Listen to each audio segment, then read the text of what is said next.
A minha ideia é pensar o cinema, né, porque tem esse curta-metragem sobre o fotógrafo, pensar o cinema como um dispositivo de memória que atualiza uma outra memória, que é a memória fotográfica. No caso também, o Haru é uma pessoa, né, que existiu, né, e claro, o filme, embora se valha de material documental e das próprias fotografias do Haru, é uma obra de ficção, né? Então você tem uma ficção memorialística em cima de uma memória documental fotográfica. Só para contextualizar um pouquinho, para quem conhece, o Haru Ohara, a produção fotográfica dele agora está toda no Instituto Moreira Salles, preservada ali, né? Eu fiz até uma pesquisa, isso é muito legal, porque é a questão da memória, né? Fica preservada na produção fotográfica. Mas o Haru, ele nasceu em Kochi, no Japão, em 1909, e a família dele migrou para o Brasil no final dos anos 20 para trabalhar como agricultores.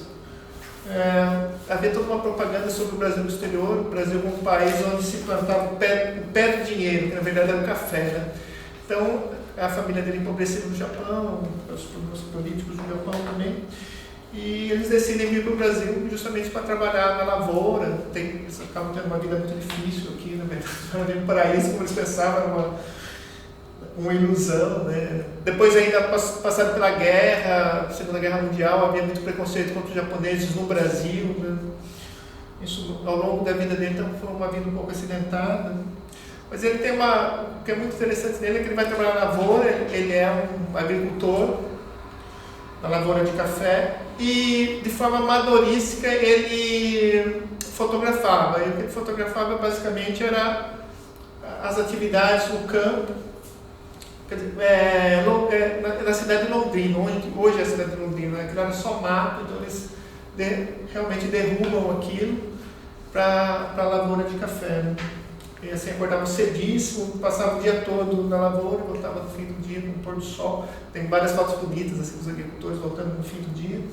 Então ele tem basicamente uma produção de retratos, ele se casa aqui no Brasil, ele tem uma mulher, ele tem 9 filhos, é uma família grande, então ele fotografava muitos filhos, fazia autorretratos e também paisagens e agricultura, né, principalmente das atividades do café, e algumas fotografias também abstratas, mas abstratas assim que nascem da própria natureza. Por exemplo, ele fotografava uma teia de aranha muito próximo, ou, por exemplo, as veias de uma cola de madeira cortada, né?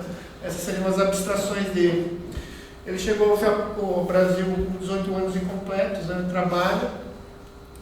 Uma coisa interessante é que ele lia muito sobre fotografia. Ele não era um roceiro, assim, com dom de fotografia. Ele estudava, ele participou da fundação do Fotocine Clube de Londrina, ele participou do Fotocine Clube Bandeirantes de São Paulo, um Fotocine Clube com vários fotógrafos importantes, né?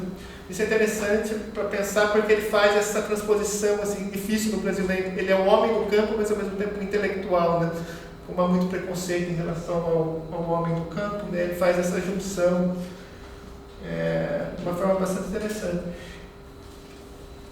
Então, e assim, ele fotografava, como eu falei, de forma amadora, sem nunca pensar em expor. E soube uma primeira exposição dele quando ele estava assim, há um ano de morrer, de falecer já, em 1998, que foi uma comemoração da migração japonesa no Brasil, que teve uma primeira mostra dele, chamada Olhares, na cidade de Londrina, uma primeira exposição individual, que fez muito sucesso. E o biógrafo dele, né, tem uma biografia que chama-se justamente Lavrador de Imagens, né, que sempre essa conexão entre a agricultura e as imagens. Assim, quando ele fotografou basicamente a família, a agricultura, ou seja, o cotidiano dele, o biógrafo dele, Marcos Walsnack, fala uma coisa que eu acho interessante, que ele cruzou o mundo, né, veio do Japão, para revelar os detalhes e as intensidades dos jardins, né? Assim, sem sair de casa. E ao mesmo tempo é uma fotografia muito universal, né? Ele fotografa aquele cotidiano dele, mas a gente percebe que ele fotografa os filhos, ele de certa forma está fotografando a infância. Isso é uma fotografia branca e preta muito requintada. Ele tinha um laboratório, ele tinha máquinas boas, tinha um laboratório em casa onde ele mesmo revelava, um laboratório embaixo da escada da casa, né?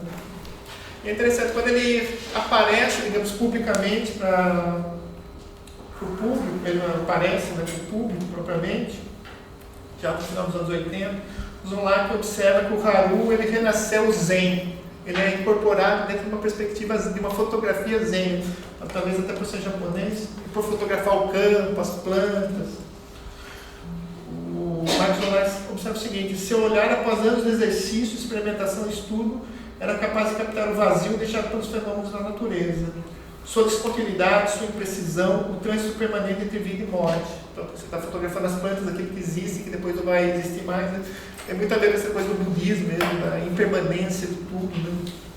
As fotografias vistas com esse despojamento eram como se fossem haikais, poemas visuais que traziam uma espécie de revelação, de desprendimento do mundo que só aos sábios é permitido. É como eu falei, o Haru não pensou em nada nisso, né? Foi uma interpretação que, como eu falei, ele fotografava assim quase como um passatempo, mas de forma muito rigorosa.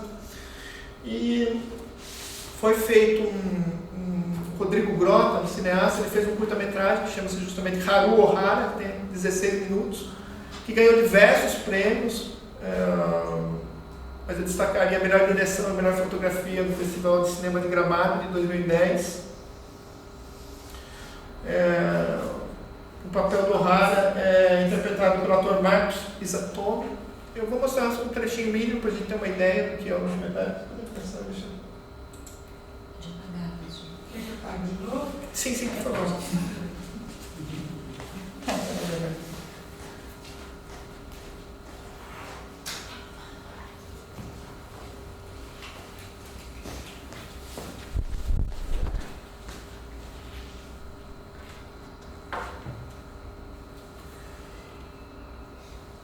O filme é boa parte silenciosa, eu vou falar um pouquinho sobre isso.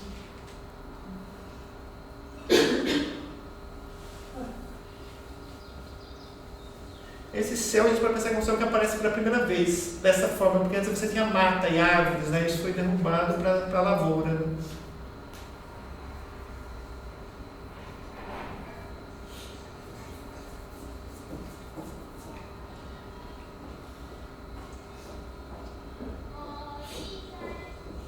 Esse é o Haru, né? O personagem.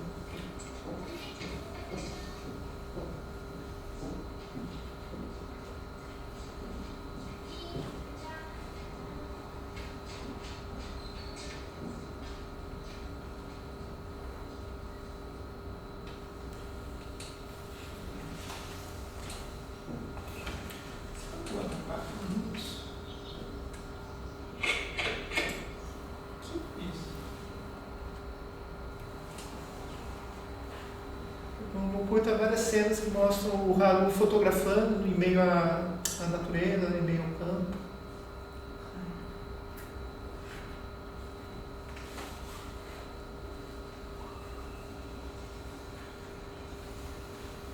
Aí, por exemplo, ele faz um famoso autorretrato dele nessa cena, né, no meio do canavial.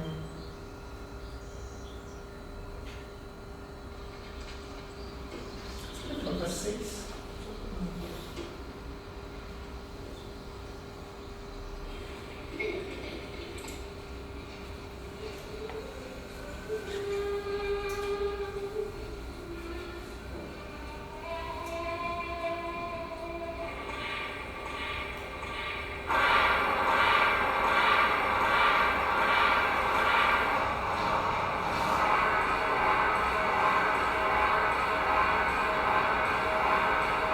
Uma coisa interessante do culto é a construção cenográfica, assim, que é muito bem feita, né, que joga lá para os anos 40, 50.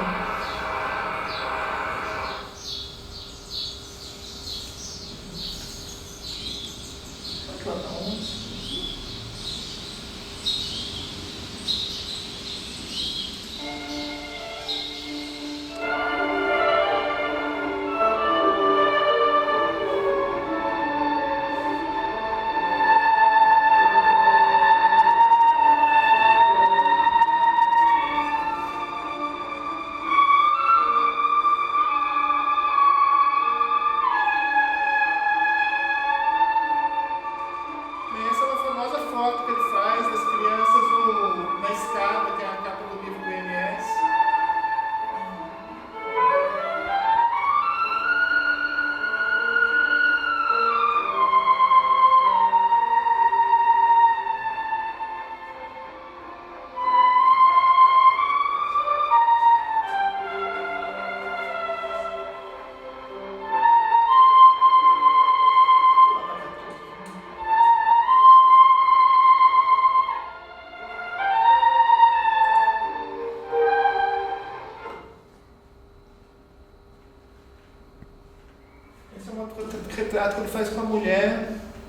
no finzinho do filme, acho que um dia antes deles completarem bodas de ouro no casamento, uma coisa assim.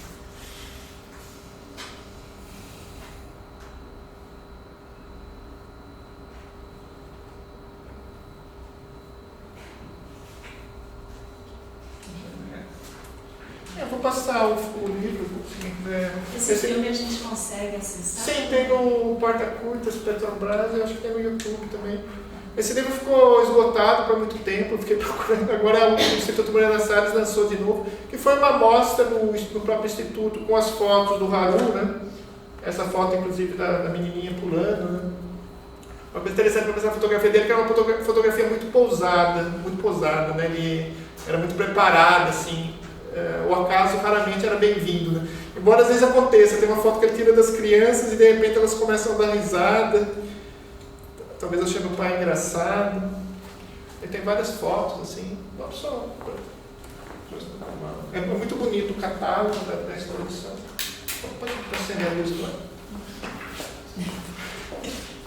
Agora eu preciso.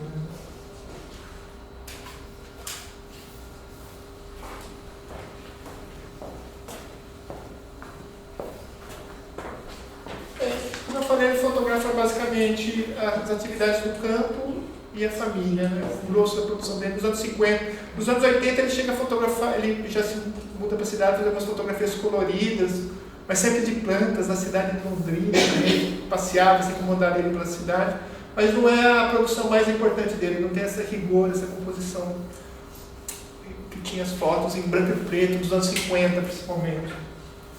Então, uma coisa como o evento é sobre memória, né, uma coisa importante, quer dizer, ele fotografa a família, uma coisa individual, né, compõe, claro, uma memória da família dele, do crescimento dos filhos, mas ao mesmo tempo é muito importante historicamente, uma documentação historicamente importante também, porque registra as atividades dos imigrantes japoneses no campo, né, na Londrina dos anos 40, 50, trabalhando com café. Bem, a minha ideia foi pensar um pouco justamente essa ideia do cinema, que recupera a fotografia, né? O cinema, de certa forma, voltando à sua própria essência, se a gente pensar que a fotografia é uma espécie de mínimo denominador comum do cinema, né? Se a gente pensar o cinema como fotografia em movimento. E, claro, a fotografia é sempre um registro memorialístico, né? Ela recorta uma coisa no tempo, no espaço, então ela é sempre uma memória. O Agamben, né, um filósofo italiano, fala que mesmo que você encontre uma foto, por exemplo, de pessoas, se você vê uma pessoa na fotografia que você não conheça, é como se a fotografia te der, aquelas pessoas dissessem através da fotografia para você não se esquecerem delas, né? Então a fotografia em si tem um apelo memorialístico muito forte, né? E ao mesmo tempo a fotografia, pensando nos livros do Boris Kosoy, que tem uma trilogia sobre fotografia, ela é sempre ficção também, de certa forma, né? Porque ela é documento sempre, ela é um documento, mas ela, ao mesmo tempo ela é representação, né? Essa é uma dupla indissociável, ela é sempre documento e representação. Do ponto de vista da representação, ela é uma criação de realidades, né? A representação implica escolhas ideológicas do fotógrafo, escolhas estéticas, então ela sempre também, de certa forma, ela tem uma produtividade ficcional, digamos assim, né? Essa relação documental ela é indissolúvel. Tem o Arlindo Machado, também um teórico sobre fotografia, que fala justamente o seguinte: a fotografia não pode ser um registro puro e simples de uma imanência do objeto. Como produto humano, ela cria também, com esses dados luminosos, uma realidade que não existe fora dela, nem antes dela, mas precisamente nela. Né? Então, na verdade, a realidade que está na fotografia só existe na própria fotografia. Né? Ela depende, então, daquilo. Né? Bem, eu achei assim, o filme ele é muito bonito, muito bem feito. Parece que é como se a gente tivesse o Haru em carne e osso. Né? Eu acho que é um diálogo muito bonito com a fotografia do Haru. Tem uma reconstrução cenográfica muito boa, o ator também é excelente. Mas acho que, por exemplo, tem uma relação. O filme é quase todo silencioso, tem só alguns momentos assim, com fala. Ele usa como material documental também, filmagens do próprio Haru. Mas tem a questão do silêncio, que é muito importante na foto do Haru. Né? E aqui eu traria uma citação do Jean Baudrillard, que fala o seguinte: sem que nos dessemos conta, é uma das qualidades mais preciosas e mais originais da imagem fotográfica, diferentemente do cinema e da televisão. Embora seja um filme silencioso, né? Silêncio não somente da imagem que renuncia a qualquer discurso para ser vista e lida de algum modo interiormente, mas também o silêncio no qual mergulha o objeto que ela apreende. Então a fotografia tem essa relação muito forte com o cinema, e eu acho que a fotografia tem essa relação muito forte com o silêncio e o curta também, né? Então eu acho que nisso há uma adequação muito interessante. E por fim, a própria questão da montagem. Como eu falei, a gente pensa no cinema como fotografia em movimento, como montagem. Há toda uma teoria sobre a questão da memória que a aproxima do cinema.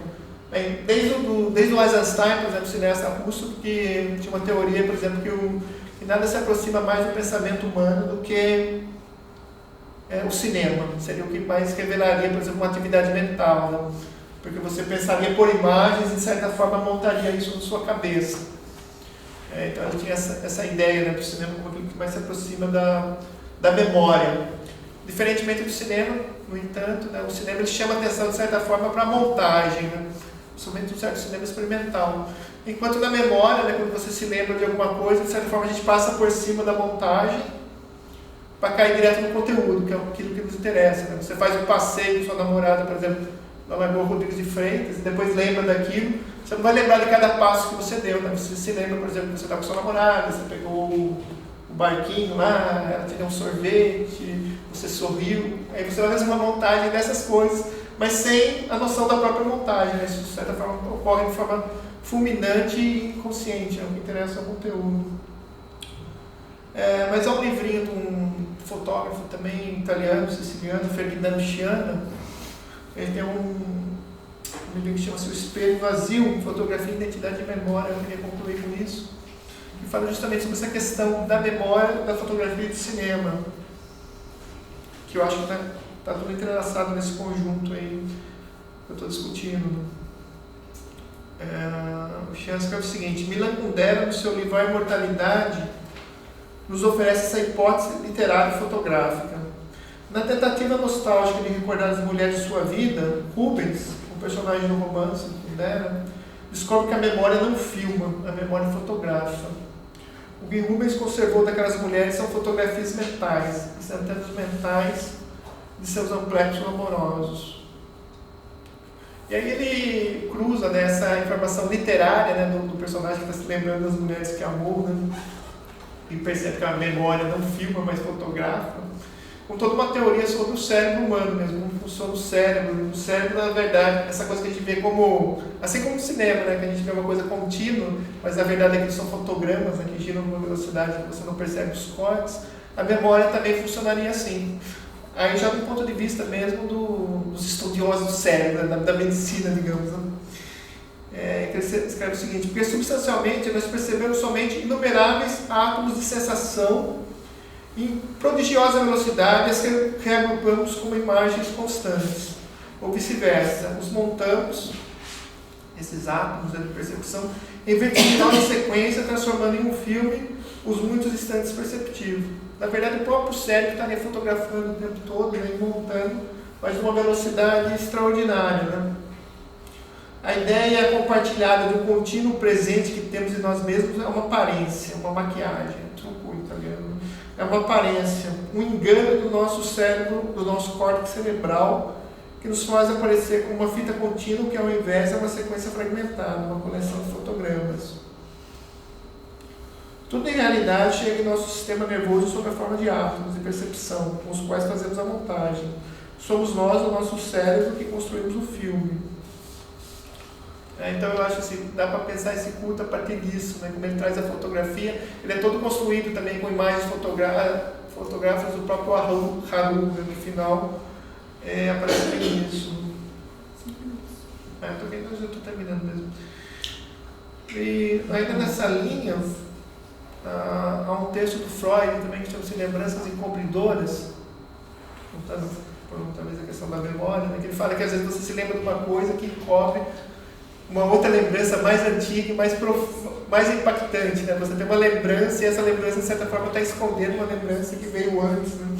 Então ele conta esse é um texto de 1899, quando ele estava terminando a interpretação dos sonhos, em que ele está andando pela rua, ele vê alguma coisa amarela, e ele se lembra a partir disso, né, desse objeto amarelo, de uma menina que ele gostava na infância, e a menina estava usando um vestido amarelo, quando ele a viu pela primeira vez. E essa lembrança, por sua vez, remete a uma outra, quando eles estavam, as crianças reunidas na escola, cada uma segurando um girassol, né, uma flor amarela também, né? E ele faz o seguinte observação que eu acho bem interessante.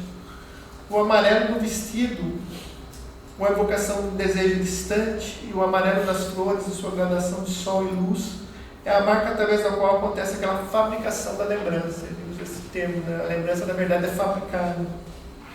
Ele fala uma coisa bem interessante. Em geral, a gente tem a ideia de que a lembrança ela emerge do fundo, assim, ela sai de baixo e vem para cima, né? E ele escreve o seguinte: as recordações não emergem, como se costuma dizer, mas se formam, elas não emergem, mas se formam e por vezes compõem obras quase que de fantasia. Eu citei o Freud para finalizar, porque ele fala da lembrança como uma obra quase que de fantasia, né? Quase que toca o ficcional. Isso eu trouxe aqui justamente porque nessa minha fala era justamente para pensar isso, nessa relação entre o ficcional e a fotografia e sua dupla característica, né, de documento e de representação também, já implicando quase como uma atividade também ficcional.